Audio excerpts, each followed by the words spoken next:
Hey everyone, this is episode 6, I think, of Keeping It Real, where we talk about all things real estate here on Long Island. Here at the Lennar team, I guess we like to build the airplane on the way down, and this podcast is no different.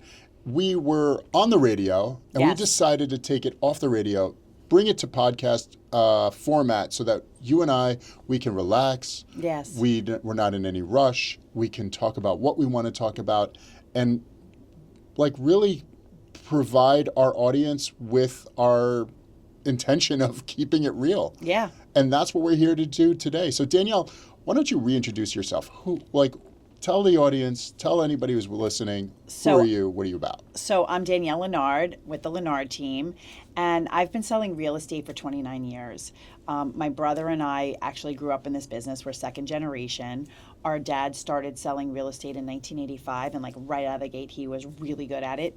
Dragged our mom into it, and we both separately have the same story that we swore we were never going to do this business, and yet we found our way here, and we found a way to do it in a way that makes a difference and we enjoy. Yeah. What do you think is an underlying bedrock philosophy that has guided us? Because, our father started the business in 1985. Yeah. You see every generation of new realtor talks about those old realtors talking about how long they've been in the industry. They don't know.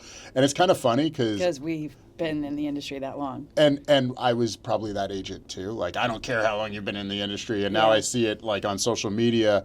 But we're those people. But we've managed to stay relevant. We're at the top of our game. We are taking our business to new heights and bringing people along with us. So what do you think one of those bedrock principles are that has kept us in the game and provided that that foundation for success? Well, I think one of the things that sets us apart is because we have longevity, we know the things that have always worked, and we keep the things that work. We don't throw the baby out with the bathwater, so to speak, which is a terrible saying, but now that I think about it. But in all seriousness, we focus on what we know works.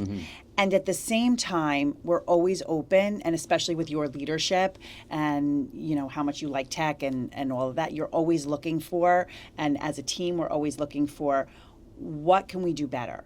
And that actually, I think, is a really bedrock. We have several bedrocks, but one of them is what can we do better and how can we do it better? And that actually started with our father in 1985. Being open to looking at where can we change things? Like what? Photos. From the beginning, our dad, Richard Lennard, never used the MLS photographer. He was always going to the store and getting whatever the next best camera was, and then that morphed into, we were one of the first people to actually hire a professional photographer. I think we might have been the first, always whatever is new. We have Showcase now with Zillow, so whatever is the new best thing to help our clients achieve their best goals is what we're about. And I would say that's another bedrock thing for us, is that everybody talks about five-star service, right? Providing, the goal is five-star service. We were providing five-star service before we even knew that was a thing. Thinking back now, we've always been about providing five-star service, just that now we have the catchphrase of five-star service. Right. So what do you think are some of the things that sets us apart after all these years?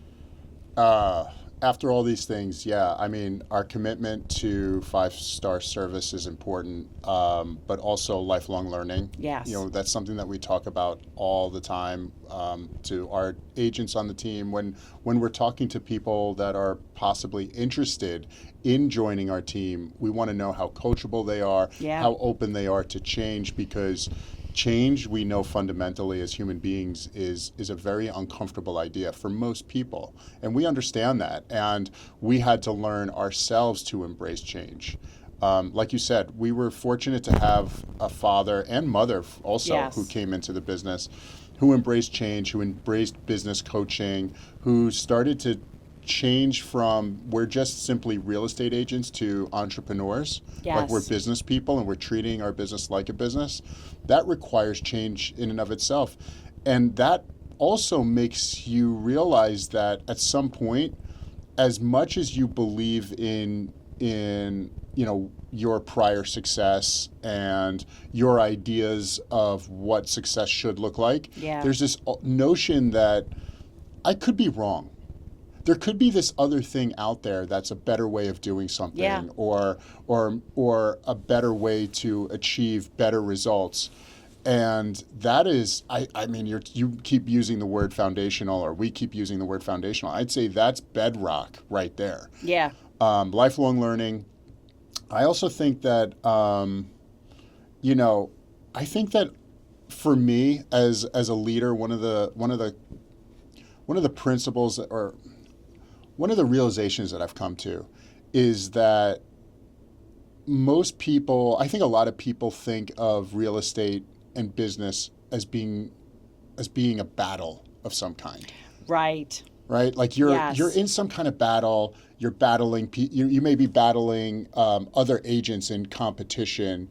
You may be battling other agents in negotiation. You're battling yourself. You're battling market conditions. You're battling marketing. There's all these things that is a battle, and it took me a long time to realize this, because I felt that was not that's not necessarily how I felt about it, but I didn't know how to express it until I realized that the answer was there the whole time. And that is that I realized that it's more like a puzzle.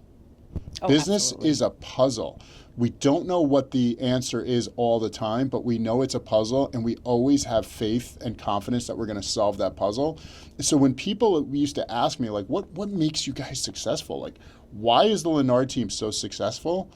And it's like, well, we could talk about this thing over here, or our years of a business and this and that. And I just realized that like we have another principle, which you're fully aware of, which is never accept a no until a yes. Never accept a no when a yes is still a possibility. Yes.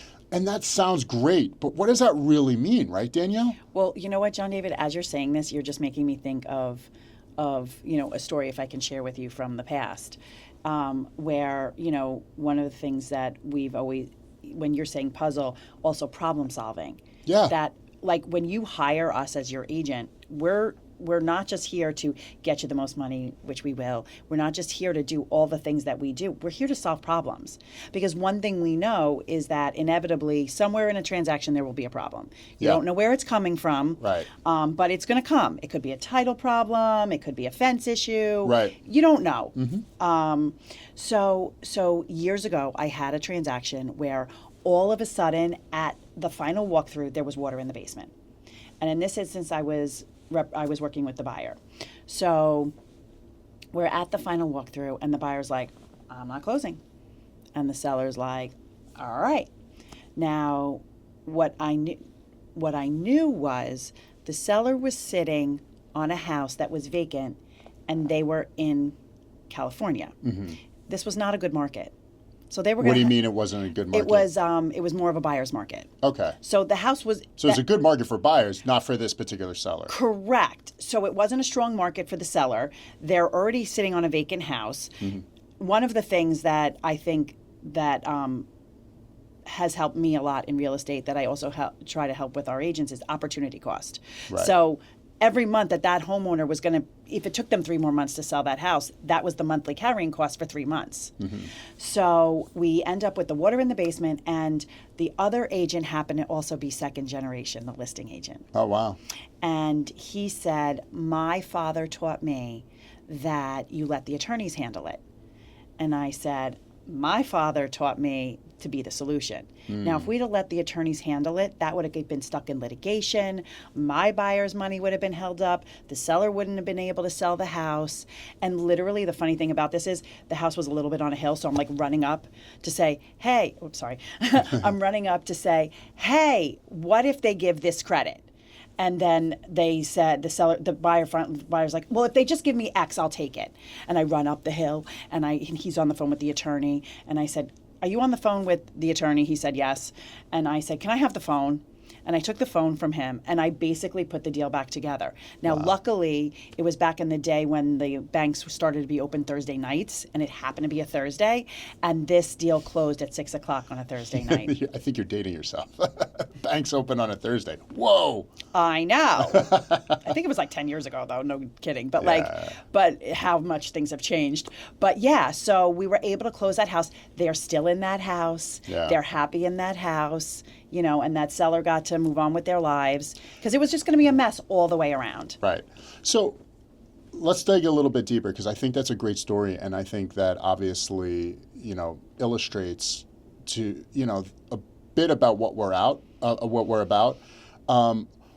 But I don't want to miss the opportunity to go a little bit deeper and let's be real. Yeah. Like that, the consumer or the potential seller or potential buyer, they're not only worried about whether we're going to get them top dollar or get them the best deal if they're the buyer. They're also concerned that real estate agents are not necessarily in it for the client, they're in it for themselves, right? Right. And I think based on what I see on social media, I don't think a lot of, you know, all the real estate agents do us justice as an industry. So we're also overcoming that, you know, that sense of, or that fear that I think is underlying. It's always there. Yeah. Like, how do we build trust? How do we build rapport? How would a consumer or how would a potential seller client know that the Lenard team would be the people that they can trust, especially based on our history and our track record and everything that we've learned from our parents? Well, I think that going back to the 5-star reviews, I think that's a great way to start and to see what, you know. You mentioned 5-star, going back to the 5-star reviews. We were talking about 5-star service. I don't think you mentioned reviews. Oh, there you go. So we have 5-star reviews, and we have them on Google, and we have them on Zillow. And you know what? We're really proud of those reviews. And to this day, some of my favorite reviews are some of the oldest ones where we had a buyer that was a $60,000 buyer buying a co-op out east, a condo co-op out east. And that buyer said they felt like $1 million buyer. Right. You know, that's the kind of thing that, as you like to say, the juice is worth the squeeze. Yeah. And then, but buyers like that, when you give people that kind of service, they refer you. They use you again. And so I think when you go and you read our reviews, they're very real.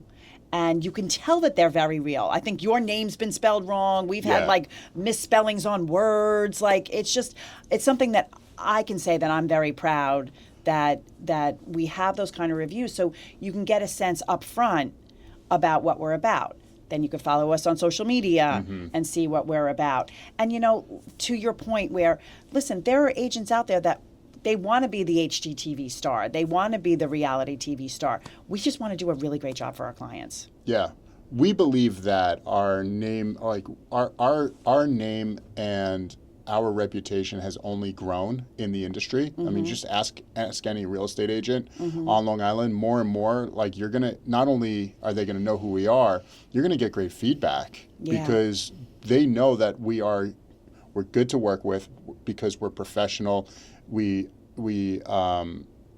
negotiate in good faith, and we get the job done. And you know, and that's what I was saying before. But it can be adversarial, and we certainly listen. We're both raised on Long Island. We know how to be adversarial, but wherever we can avoid that, we don't believe that that's necessarily what's best for our client. Right. Because conversation, communication, that's what gets deals done. Not.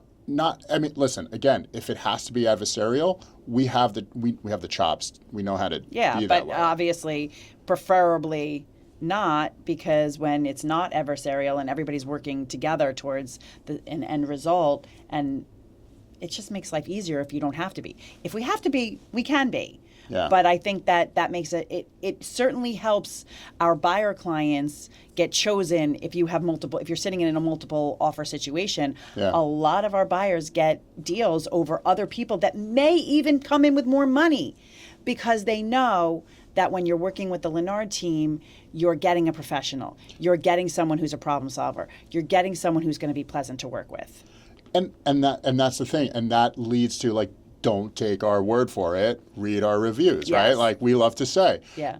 And the funny thing is, because again, we've been doing this a long time, reviews are like part of life now. But I remember we were all really nervous when we Yes. first got onto Zillow, and we're all like, wait, we're going to be reviewed? I don't know how I feel about this. Yeah. Because we all have this imagination that the disgruntled person, the person, like we had this fear that we were going to get 1-star reviews that we hadn't earned, right? That we didn't deserve. Correct. Okay. And that was going to hurt our business. Earlier, we were discussing about how, being open with change, being okay with it, even when it was scary. This is a perfect example of that, right? So we did embrace it. And what we were surprised to find was that our clients were happy to give us, where do I send this 5-star review? Oh, thank you. And then it became the rest of the people that were afraid to get 5-star reviews, that had 0 reviews or maybe a couple reviews, that then became suspect. Yes. Right? Yes. So that was a benefit to getting reviews. Something else, because before, Danielle, you mentioned that, some of your favorite reviews were from earlier, right? I just got this text this weekend. I mean, and I know the circumstance. We can't really share it too much, but we know that about River Heights. I knew exactly where you were The going. listing yes. on River Heights. The way we've been able to change this client's life because of what she hoped and thought she could get for her house versus what we were able to achieve. Yeah. And it's just a few words. It's just, thank you. Oh, this was, she signed contracts yesterday. Congratulations. Yes. So we're in contract. Oh, that's amazing. And I can't wait to share it with I everybody. know. I can't wait what to we share got that for one this too, house. because But we're setting records. Just, throw that out there. So consistently. So she said, thank you both, because I was working with Candace on it from the team. Thank you both again for everything. Words cannot express. Can't wait to celebrate. I know what that means for her. Yeah. I know from other conversations in the context, like those few words, I said, this right here is why I do it. 1000%. Awesome. So what else is going on? Wait, you know what? So sorry. one thing that I did want to say that I thought was super fun, like it just popped in my head, that before reviews, Yeah. do you remember we used to have a book, or might even be before you started with us, we used to have a book that clients would write letters. Yes. And we had this book that was and it was like you could turn the page, and it was page after page after page Of testimonial, written testimonials. And the other thing that we used to have, was we had that, and then a page of clients that were willing to get a phone call. Yes, I did that. Yes. I remember doing that. And the thing about that is almost nobody ever called. However, they appreciated that they could. Right. Yeah. That's And awesome. listen, anybody still wants it. We still have people that would be happy to give phone testimonials, believe it or not. Now it would be like text message. Yeah. DM me. Message rates may apply. No. So anyway, I listen, I think you and I, obviously, especially when it comes to the history and the history of our team and the journey that we've been on, we could talk about this forever. I think we've shared some bedrock, some foundational things that set us apart. Anything else you want to share with that before we move on to market velocity? The only thing I would like to share is that we started off, it was mom and dad. Yeah. And then me, and then you. And then we had an assistant. And, Dad was always ahead of his time, and he did have some agents working for him in the past. But to see where we have grown to and where we consider to grow, I think is super exciting. And that we're having agents join us because they've heard of our great reputation. And that not only are we making a big difference in the lives of our clients, we're making a difference now in the lives of our agents. And that, to me, is the heart of what we do. And it's just, years ago, I heard that, I'm going to botch the quote exactly, but Zig Ziglar has said, if you help enough people get what they want, you'll get what you want. And I feel that the older that I get, the more and more and more that really resonates. You see that playing out. Absolutely. And that to me is that as I head into my almost 30th year of selling real estate, wow, is really what I just love about like the leadership you provide, the help that I provide, mom and still sometimes dad, and all the people on the team. I just think it's super beautiful, and I'm just so excited for the future and all the more people that we can help. Yep. The market we know never stays the same. Nope. It's always changing. Always changing. And we've been able to grow and adapt with it. And I agree with you. The direction that the Lennar team is going, I mean, I'm excited to see what happens with this podcast and see where it goes. Me because you always, this is, you always talk about the iceberg, right? How Yes. 11% of the iceberg at most is above water, the rest is under. And this is our opportunity to get real, to talk about what's really going on, to help people really understand what's happening, but also make sure that people understand who we are, what we're about, and why we've been able to find the success that we've been able to find, and are on a path to so much greater success. That's great. And with that, I don't know a better segue. We love to talk about the market. That's what we're about. Let's get into it. What do you know is happening with market velocity? And again, for our new viewers, Yes. can you just quickly explain what market velocity is? All right, so basically market velocity is like the temperature of the market. It helps us know where the market's heading. Is it up? Is it down? Is it sideways? So anything 0 to 3 months is a seller's market. Anything 4 to 6 is a transition market. Anything 7 and above is a buyer's market.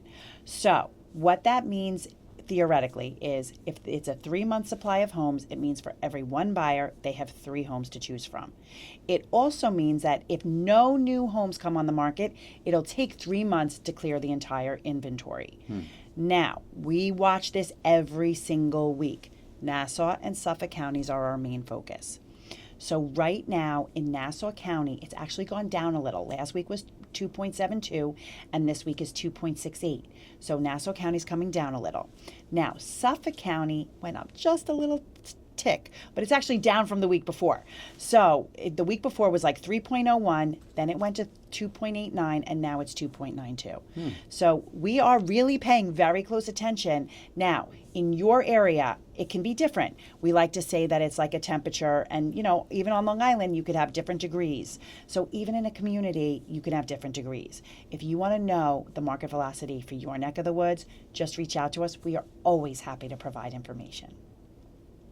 That's great. Thank you for sharing with that. And with that, any closing words, any thoughts? What's coming up this week?